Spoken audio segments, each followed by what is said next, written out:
E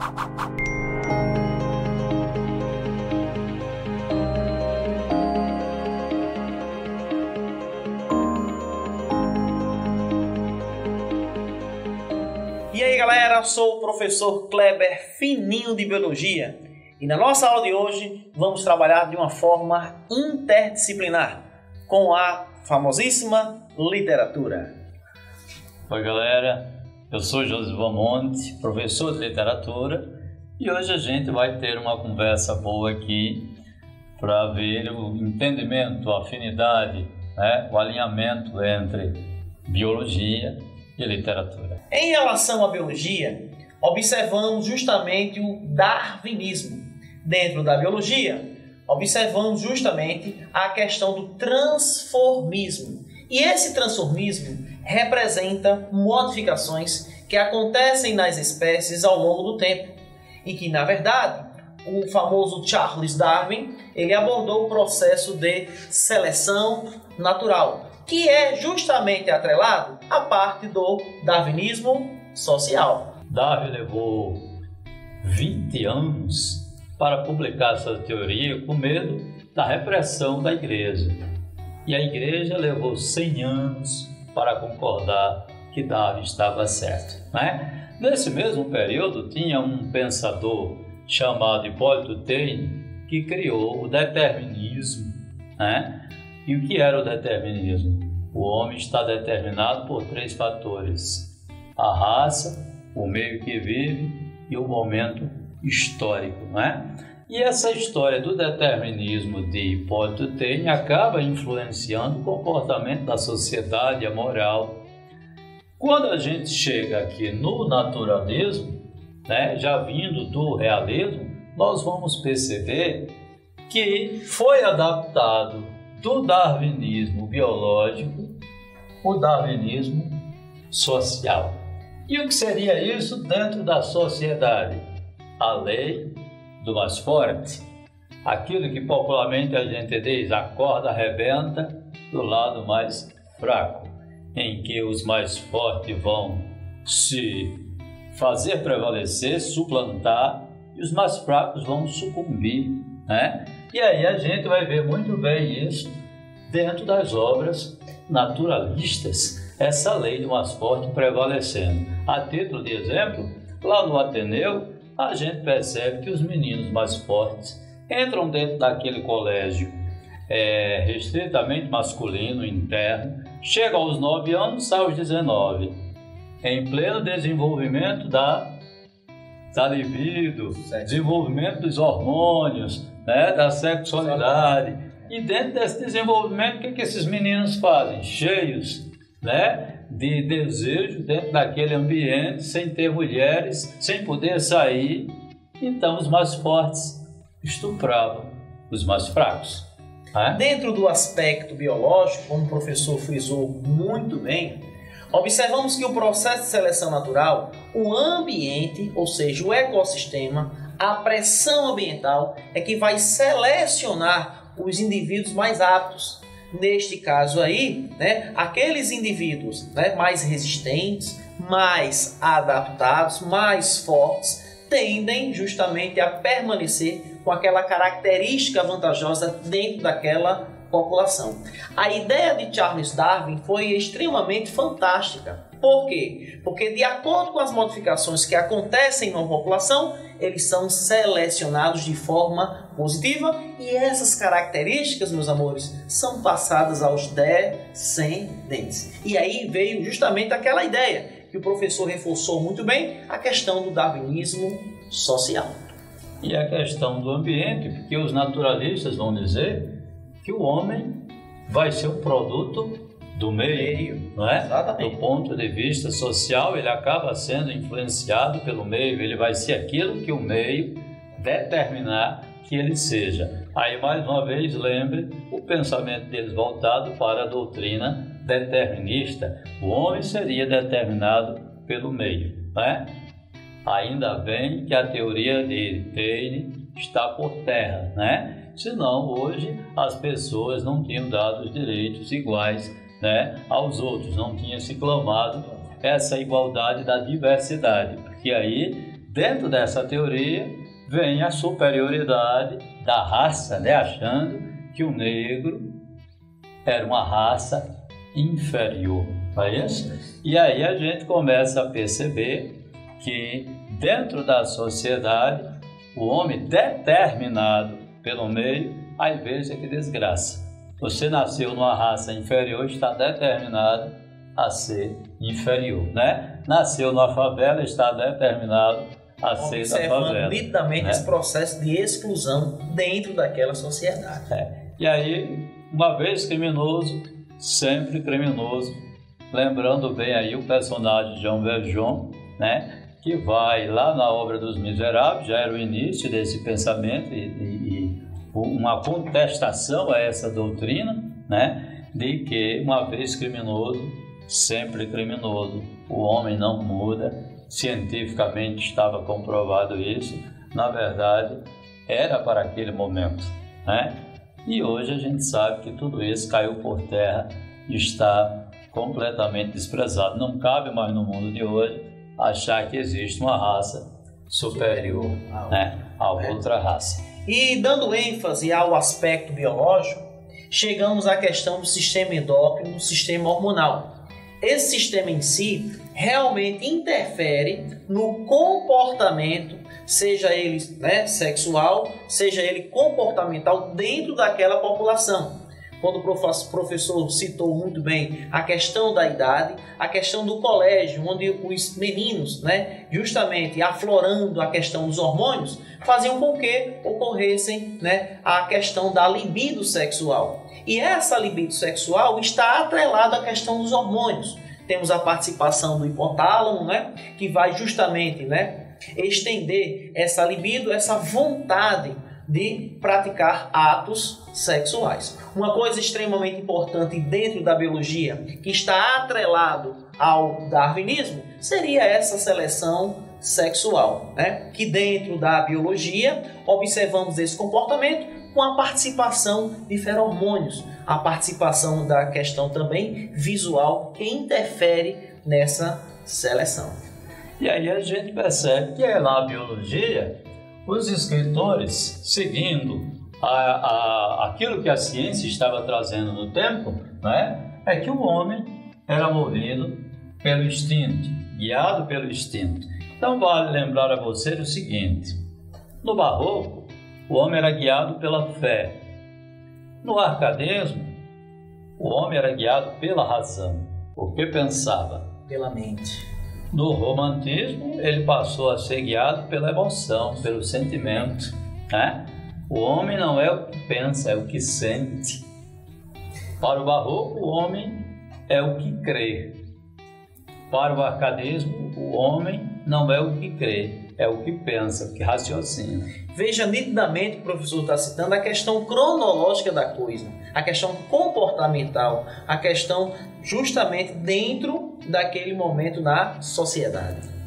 E aí quando passa, né? Já na segunda metade do século XIX, vem essa onda de pensadores e de doutrinadores como Charles Darwin, Claude Bernard com o fisiologismo e o neurologismo, Hipólito Taine com o determinismo, mas tínhamos também a questão do pensador pessimista, que era Schopenhauer. Né?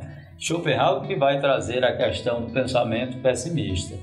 Mas Freud, que também era médico e entendia tudo isso, não é? Se voltou mais para a questão da mente e do comportamento. E Freud vai criar a teoria psicanalítica, que vai também influenciar toda essa geração. E aí, esses escritores vão dizer o quê? Uma teoria de Claude Bernard, a teoria fisiologismo e neurologismo, que o homem era movido pelo instinto, que o corpo humano, a massa humana, ela é feita de quê? De elementos químicos. Conclui-se então que as nossas emoções e os nossos sentimentos são reações químicas. Então aí o homem deixa de ser movido pelo sentimento, como diziam os românticos, e agora passa a ser movido pelo instinto, pelo desejo, aonde ele é muito mais vítima do que vilão, no caso das patologias, como se diz. Um tarado não escolheu ser tarado, um pedófilo não escolheu ser pedófilo, o homossexual não escolheu ser homossexual. E aí a gente, como assim? A gente não escolhe nascer macho, não escolhe nascer fêmea, A gente nasce. E aí, quando passa a conviver, ele não é mais guiado pela moral, Ele não é guiado mais pela moral porque o instinto leva ele a transgredir a moral, Ou seja, o instinto em si passa a prevalecer dentro, desse contexto. E aí, esse instinto que vai aproximar, que é a questão da sexualidade, ou seja, começa-se a ter uma visão mecanicista e biológica do mundo. Então, os personagens vão para dentro das obras, não serão mais vistos do ponto de vista moral, vão ser vistos do ponto de vista biológico, instintivo, não é? Ou seja, o tarado não tem a culpa de ser tarado. Ele é muito mais vítima do seu instinto do que vilão, não é? Mas a gente acha que é falta de moral, é imoral, tem falta de vergonha. Do ponto de vista dos naturalistas, é muito mais uma anomalia da natureza humana, Pode-se pensar que é a anomalia da natureza e não a falta de vergonha ou de moral do homem, Essa é a questão do sistema hormonal lá que está ligado diretamente ao que os naturalistas vão dizer, que o homem é movido pelo instinto. Aí os personagens aparecem, Fininho, o cara sentindo desejo pela mãe, na obra Casa de Pensão de Aloysio Azevedo, o cara sente um desejo enorme pela mãe, O pai percebe aquilo porque ele vive agarrado com a mãe.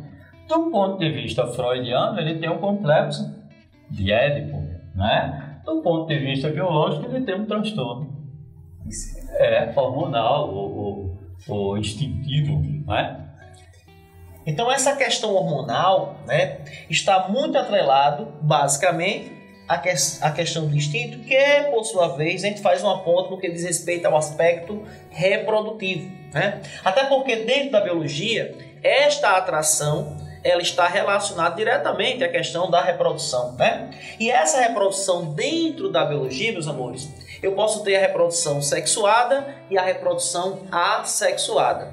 Lembrando aí, vocês, que a reprodução ela é responsável pela perpetuação das espécies. Ou seja, a reprodução em si, ela é a essência na manutenção de uma determinada população e, consequentemente, numa determinada comunidade ou biocenose.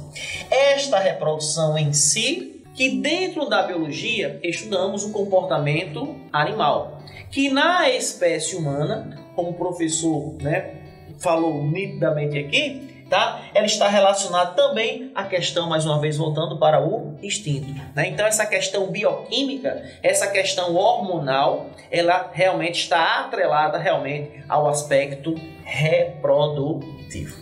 Na literatura, os naturalistas vão dar como característica a animalização, ou a zoomorfização, que é a transformação do homem em animal.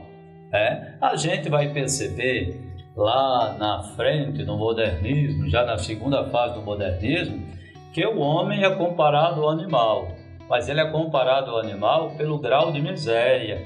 Ele desce ao grau de miserabilidade do animal, ele fica com os pés duros como um casco, ele se animaliza pelo grau de miséria. Aqui não. A animalização do homem é exatamente porque na hora de atender o instinto, ele se assemelha ao animal porque não usa a razão. Essa é a história do menino sentir desejo pela mãe, de um aluno mais forte querer estuprar o mais fraco, e a gente vê os personagens. Tem um aspecto do diz respeito à questão da reprodução e do fisiologismo como um todo. Nós temos o personagem da pombinha lá no no cortiço, Beninho, que ela teve sua menstruação foi retardada, houve um retardo. Biologicamente, né, ela não menstruava. Aquilo criava um problema psicológico, sobretudo para a mãe que pressionava a filha para menstruar logo, porque ela queria passar a filha, já tinha prometido para um homem rico. Até porque, neste aspecto, observamos também a questão comportamental. O ambiente em si vai interferir. É como, por exemplo, observamos dentro da biologia um distúrbio chamado gravidez psicológica, né? Então, essa menstruação que o professor está citando tem a ver, né, com relação ao sistema o quê? Hormonal. Né? E como ela inconscientemente talvez não quisesse aquele marido que a mãe teve escolhido para ela, então ela talvez inconscientemente foi retardando. Né? Ela não era o querer dela, né? Mas havia essa influência de fora, do ambiente, acabou influenciando justamente em si no seu ciclo menstrual. Os hormônios em si, eles podem, como eu falei para vocês anteriormente, ele pode ser interferido pelos fatores ambientais. E esses fatores ambientais realmente são cruciais, né, para o desenvolvimento desse ciclo dentro, né, da espécie humana.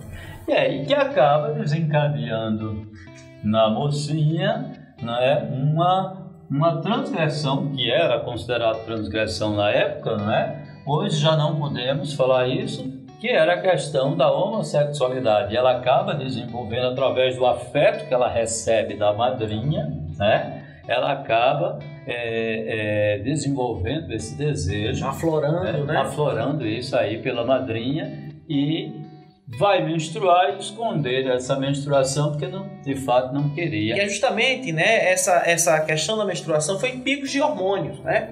Lembrando aí que durante, né, o ciclo menstrual vamos ter, né, em média 28 dias. No 14º dia observamos a ovulação, que é a saída do ovócito secundário lá do ovário até a tuba uterina.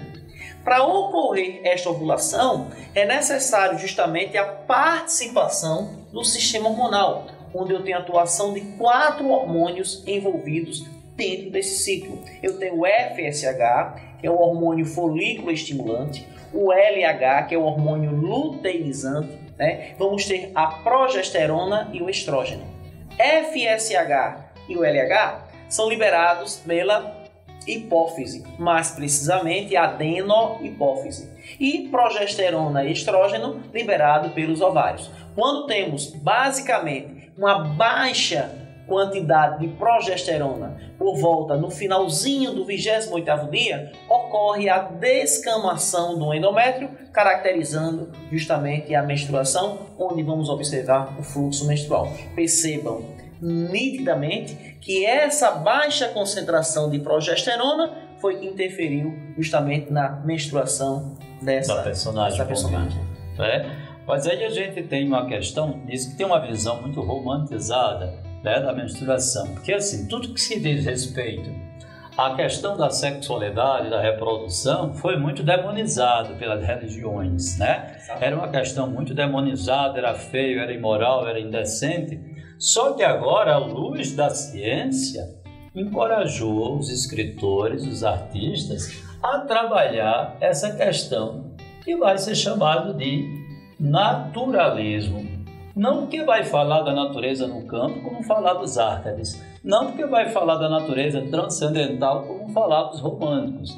Mas da natureza humana no que se diz respeito à sexualidade, que antes era demonizada, era uma questão moral e não podia ser tocada, né? Mas agora o que é que nós temos aqui? Temos a ciência elucidando, né, essa questão do fisiologismo, como é que funciona, como é a natureza humana em si, nada de demônio, né? Porque a igreja dizia que o desejo foi colocado no homem pelo demônio para levar o homem ao pecado. E através do desejo, o homem desobedece a Deus. Ou seja, através da ciência, né, desmistificando esses relatos que o professor está citando através de experimentos, através de comprovações científicas, e atrelado também à questão, né, da ciência em si, dos experimentos que são realizados dentro da ciência. E aí, voltando ainda à questão do ciclo menstrual, como você disse, então tem a visão romantizada, que o que vai ser, na verdade, a menstruação, né? É quando o óvulo cai no útero sem ser fecundado. O útero se preparou com a camada de sangue, se revestiu para esperar o óvulo fecundado para poder nutri-lo. Quando o óvulo chega sem ser fecundado, então o útero chora. Essa é a visão romântica, né? E despeja ali o sangue, né?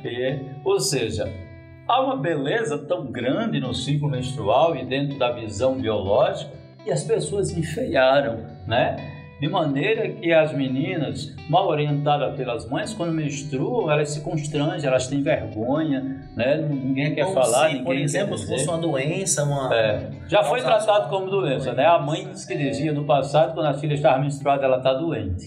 Né? Tem que ficar em repouso, né? Evitar, não pode beber muita coisa, não pode comer tudo, né? Porque literalmente era tratado como doente. E o que o naturalismo vai fazer é tirar essa culpa, é a desculpabilidade cristã, né? Tirar a culpa do homem da questão do sexo. Ou seja, a reprodução foi dada pela natureza humana, né? O Criador dota o homem de desejo, né? Aliás, não é desejo só para sexo, né? Nós somos dotados de desejo e de prazer para tudo. Por exemplo, você imagine o prazer do olho a olhar a pessoa e a coisa amada, né? A gente não quer parar de olhar nunca. O prazer de ouvir uma boa melodia não acaba nunca, você quer ouvir mais, né? O prazer de cheirar um bom aroma, o prazer de comer, o prazer de tocar a pele de quem você ama. E você imagina, o prazer não é só dado aos órgãos genitais, o prazer foi dado nos 5 sentidos. Ou seja, todas essas emoções que o professor está citando, né, são realizadas através de neurotransmissores, né? São, na verdade, né, utilizados o sistema nervoso, o sistema cardiovascular, ou seja, envolve toda aquela parte biológica que, por sua vez, né, é expressa em uma determinada, né, situação. Aí é o que Claude Bernard vai dizer, que as emoções e sentimentos são reações químicas, né? Exatamente. E por causa disso que vão dizer os naturalistas na literatura que o amor é uma forma eufemística, ou seja, suave, de dizer cio. Aí vai comparar literalmente o homem ao animal, que o desejo do animal é chamado de cio, né? É quando eles desmancham, né, a fantasia que o romantismo criou do amor à primeira vista, né? E a simbologia errada, por exemplo, você vê alguém à primeira vista, aí o coração dispara. Aí você acha que é amor à primeira vista e a gente ama com o coração porque o coração está batendo porque viu aquela pessoa, né? Na verdade, a fisiologia nos vai explicar tudo diferente. O que é que acontece? O que é que o hipotálamo faz na hora que o seu olho bate na pessoa que lhe deu atração, né?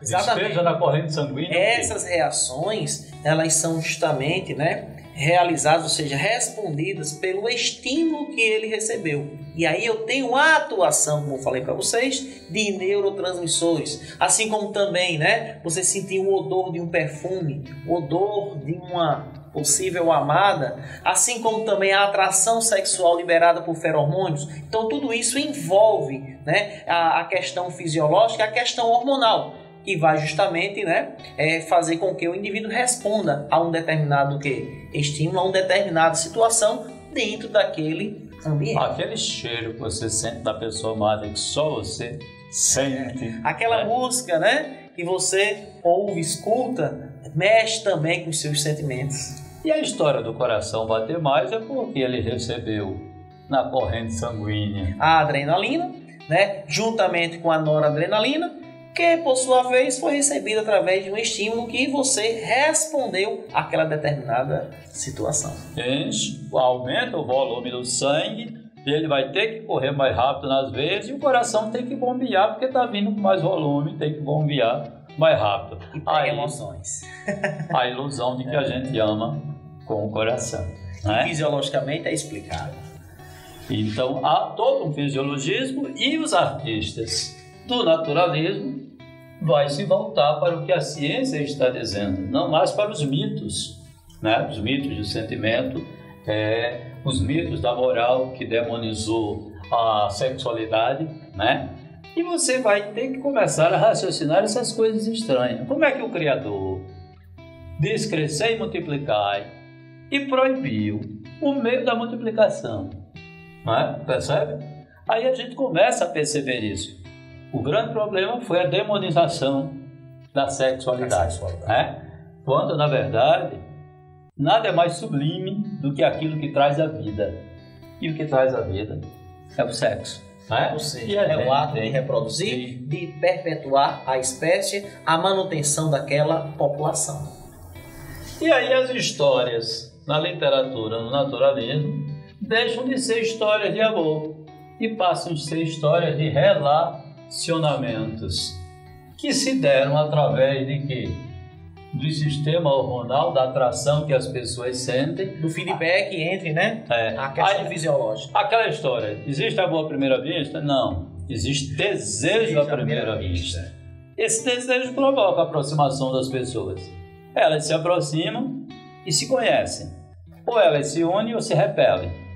Porque às vezes você conhece e diz assim, isso não era quem eu esperava. Né? Quem mandou você esperar o que você não sabia, né? O grande erro do ser humano é gerar expectativas sobre o que ele não sabe que o outro pode lhe dar. Essa é a raiz das decepções. Mas a culpa é sua. Ele mandou criar expectativas sem saber que o outro podia lhe dar o que você fantasiou, o que você desejou. Né? E muitas vezes o desejo acaba. É por isso que Freud vai dizer que a paixão tem um tempo, né? 2 anos e 6 meses. Esse furor, esse desejo, o desejo de estar pegando na mão, de estar beijando todo o tempo. Contato direto. No 7º ano de casamento, isso já foi para o espaço, o cara já não tem mais desejo de andar pegado na mão, já não tem mais... Vai se acomodando, começa a haver uma acomodação. Do ponto de vista psicológico, a famosa crise dos 7 anos, né? Quando as pessoas se dão conta que elas estão vivendo uma vida diferente daquela do começo, do aconchego, do desejo a todo tempo, da saudade a todo tempo. E aí muda completamente o olhar dos escritores e dos artistas para o mundo. Nós não vamos falar mais de amor, vamos falar de relacionamentos, e que se dá através de desejo. Aí entra também o quê? A traição. Porque a traição ocorre porque o outro é sem vergonha e o outro pediu para sentir desejo. Aí casou e tem que ser fiel. Como é essa fidelidade? Me digam. Do ponto de vista biológico, não há fidelidade porque todo mundo sente desejo fora do casamento. As pessoas olham para as pessoas bonitas na rua e na televisão, dentro de um shopping. Não vai precisar expressar para ninguém. Mas elas, o olhar, os aspectos atrativos. Aí entra a questão do ciúme. As pessoas acham que tendo ciúme vai segurar as pessoas. Você pode morrer de ciúme, mas não interfere no que o outro sente. Nem interfere no que... Até interfere. Sabe de que modo? Tornando-se um fracasso. Você vai cansar o outro de tanta cobrança. Como diz Alceu Valença, causando colapso. o ciúme é a véspera do fracasso.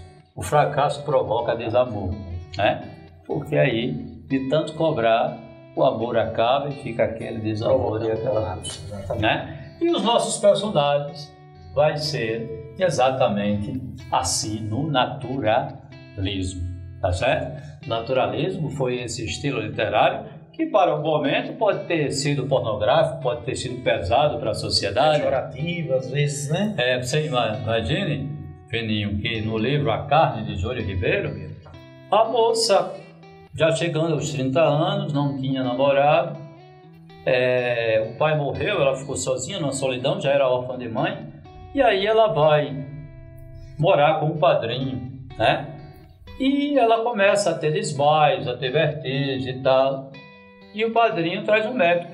O tempo em que as pessoas não iam ao médico, era o médico que vinha, porque a medicina só era paga, vinha em casa.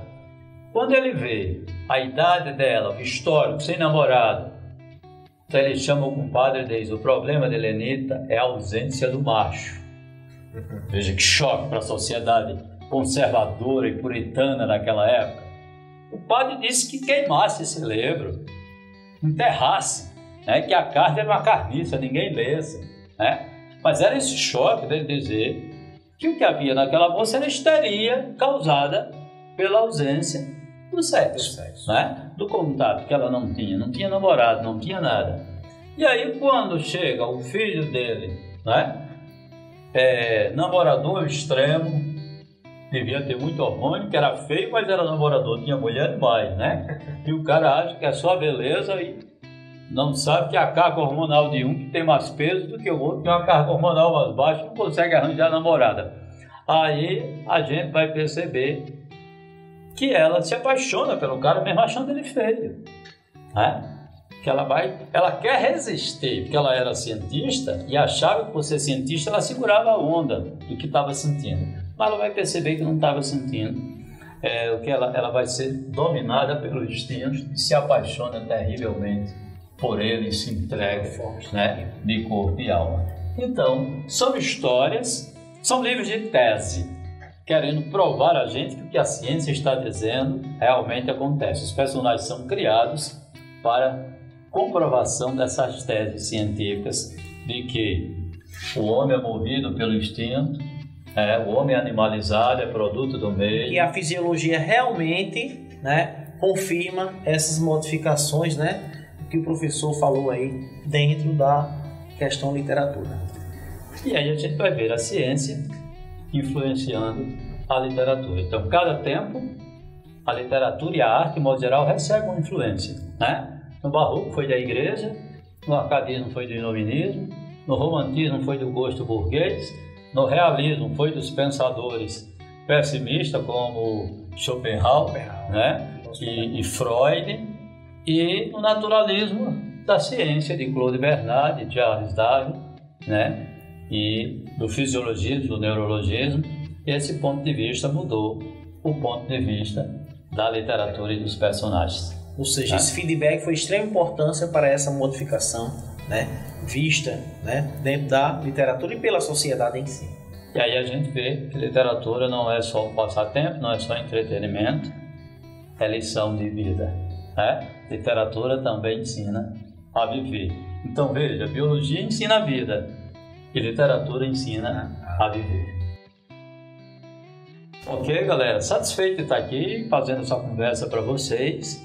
Desejando que vocês se aprofundem, né? A gente está só lançando luzes, mas que vocês vão ter que navegar muito por aí, né? Para se aprofundar bem mais, né? E aguardamos vocês no próximo momento. Espero que eu tenha aproveitado bastante. Não esqueçam, né, de procurar, né, várias referências bibliográficas, estudar. E estamos aqui numa próxima oportunidade no Vou Passar Online.